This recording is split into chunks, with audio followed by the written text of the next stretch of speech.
What is up, guys? Welcome to Vintage Genetics, where it of course is about classic bodybuilding, and today will be a fun workout in a different gym with a different workout partner as well, also called Wesley. So it's two Wesleys working out, and he actually did 2 shows and won his class both times. So he's a serious and accomplished bodybuilder. He's actually from Belgium. This gym is in Belgium, but he did the shows in the Netherlands, and I saw him and he looked absolutely amazing. Anyway, today is a shoulder workout. I honestly stopped training legs 2 weeks before my competition, which at the time of this video is 8 days away. And the reason that I'm stopping training legs 2 weeks out is because I don't want any water to be in my legs. As remember, when you train, when you work out your muscles hard, it causes inflammation of the muscle cells, and inflammation causes water retention. And with the legs, as you're using them every single day when walking, doing cardio, it might prolong the inflammation and might prolong actually the water retention there. So my coach decided to choose the 2-week mark to stop training legs, and I think I really do need it because I have a tendency to not hold water in my upper body, but I do hold water in my lower body much easier, especially the hamstrings, for example. But anyway, guys, we started out with the side lateral raise machine as a warm-up for the side delts. Of course, every time I'm training shoulders, 9 out of 10 times I don't start out with the front delts. If you look at your own shoulders in the mirror from the side, if your back side is smaller than front, and if you look at your shoulders from the front, if the side is smaller than the front, then you should always start with either the side delts or the rear delts when you're working your shoulders. Remember, you're working the front delts every time that you train chest. And I actually did do chest the day before this workout, so especially then I don't want to focus on the front delts too much. So targeting the side delts first, really make sure that I get those capped, fully developed delts that is prominent on the bodybuilding stage. Of course, this channel is about classic bodybuilding, and most classic bodybuilders do not have big full delts, but I want to infuse a classic physique with modern characteristics to be able to stand up to the guys today. So we first did 2 side delt exercises. The second one was the wide grip upright row. The wider the grip, the more you target the side delts. And now we decided to do a nice pressing movement for the front delts. I really like to do it in a Smith machine a little more than the free weight of the military press. And the reasoning for that is because I can balance my body better, and in that way reduce the risk of injury in the front delts. Because let's face it, especially when going heavy, the slightest mistake, the slightest different angle can actually cause impingements, injuries, or worse in your front delts. So trust me, if you feel your front delts from time to time, try it in a Smith machine. You can actually get a better stretch and a superior contraction because you can actually control where you sit and the bar doesn't move anywhere except up and down. And as you guys know, Arnold is one of my examples that I look up to when I'm looking at exercise execution and body part development. And what he does is actually he arches his back a little bit, which you should always do during the military press, and actually make it a very, very slight incline. So don't put the bench all the way straight, because that actually is worse for your shoulders. Put it back just a tiny bit, as you can see right here, in order to put some stress off of your shoulder joint and more on the shoulder muscle. In my opinion, that is much safer and actually targets the muscle way better without feeling any weirdness like impingements.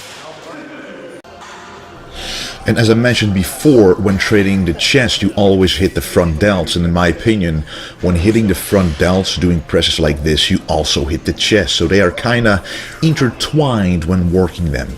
You cannot really see every single body part as really an individual isolated body part, because you always work different muscles at the same time, and this is especially true with the chest and the front delts, and that is mainly the reason why I like to start with the side or the rear delts.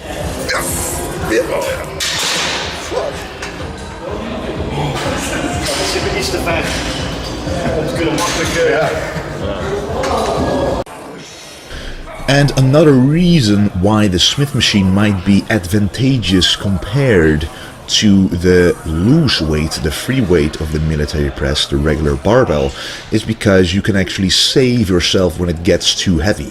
Of course, the free weight will always reign supreme because they also hit different little muscles, like balancing muscles that you need in your everyday life as well. It simply is a healthier movement.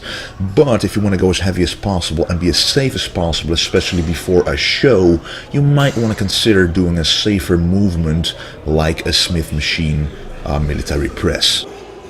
And this, of course, is the front double raise. I like to do about 10 reps on each arm, and if you look at my front delts, you can see them contracting all the way to the top, which is exactly what you want. And you can actually see Wesley here moving his arms to the center of his body more, so not go straight forward, but actually focus on contracting the front delt by moving it to the center, so move it inwards a little bit.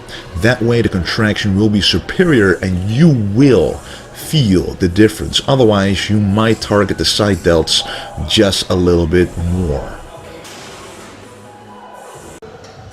And this lighting, guys, by the way, is incredible. Sometimes some gyms don't have proper lighting, so you don't really have an idea of how you look.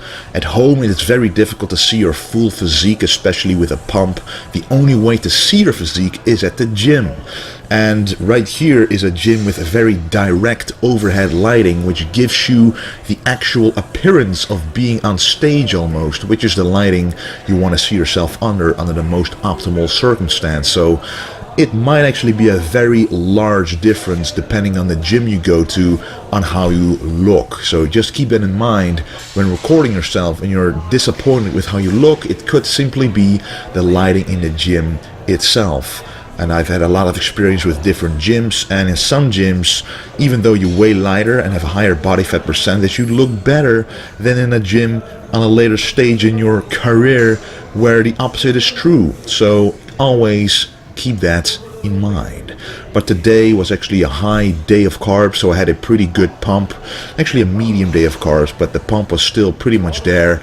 As long as I keep going and don't keep the brakes for too long, the pump stays in the muscle. And as I'm going heavier, you can see my upper body swinging just a little bit. This is called controlled cheating. I'm still focusing 90% on the front delts. There are of course some different muscles like my back, like my entire upper body, helping moving the weight a little bit, but those are controlled cheat reps. This is what Arnold used to do as well. Instead of using a spotter, you're basically spotting yourself to still properly contract the muscle that you want to work without actually cheating yourself entirely. And this is the reverse pec deck set number 1. And I really love this particular machine. It has 2 different handles, a hammer handle and a horizontal handle, and I chose the hammer handle because it really enhances the contraction of the rear delt. If you look at it, you can see that individual little muscle in the back of my shoulders contracting, and if you look at my traps, you can see they are uneven. I wanted to talk to you guys about that because I had no idea, and this happens on multiple back exercises for me. For example, the lat pull down, the pull down bar actually doesn't go straight down, and for my, how it feels, it does go straight down. And a lot of people actually have this problem where there's a disbalance in muscle strength, causing the movement to not be absolutely straight or correct, but you cannot actually feel it because for yourself, without perspective from the outside, it looks like you're doing the right thing. So right here I notice that my left trap is a little higher than the right one, even though it feels exactly the same. So next time I will for sure take that into account and try to change my positioning on a machine like this. And that is one reason why recording yourself from time to time is important. First of all, to check your form, but second of all, to check imbalances like this. And then the second exercise, one of my favorites as well, reverse dumbbell fly. One that you have to do very specifically, because if you don't, your traps will do most of the work. You can see my traps moving, but then when you look at my rear delts, they are doing most of the work. That is why you shouldn't go too heavy. I'm only doing 7.5 kilograms each dumbbell. And the reasoning for that is otherwise, my traps, which is a much stronger muscle, would actually do the bulk of the work, and it will prevent my rear delts from getting too much tension put upon them, and they won't grow as much. So if you have underdeveloped rear delts, make sure to pick a lighter weight and a higher volume to get blood rushing into that muscle, expanding it and making it grow. And we are ending this deltoid shoulder workout with some barbell shrugs. One of my favorite exercises for the traps, actually the only exercise that I specifically do for the traps. You can do this two ways. You just saw my way, and this is Wesley's way, the other Wesley of course, and he actually squeezes his traps, and this is more for the trap thickness, for the upper back thickness. This makes the exercise a little more difficult because you gotta lean forward a little bit, otherwise the bar would bump against your body and you wouldn't be able to squeeze your traps back. But I do it the way to actually enhance the traps upwards. And you know, there's two ways of doing it. Like I said, I can do it a little heavier doing it this way, and that's why I like it, because I really like to stretch the traps as much as possible. That is something a lot of people forget. They go up and down way too fast, using momentum, neglecting the full contraction and neglecting the full stretch, causing the traps to be underdeveloped. And my traps are pretty developed. The thickness can improve a little bit, but I'm doing that actually with a lot of rowing movements, which have already improved my back thickness by a lot. Anyway guys, if you want to follow Wesley, check out my description box. His Instagram is in there. This gym called Fit Out Sports and Health Center is located in Belgium, so if you're nearby, you will see, if you train in this gym, that there will be vintage genetics clothing in the gym being sold. So that will be an amazing collaboration for sure. I want to thank you for watching, and don't forget to stay golden.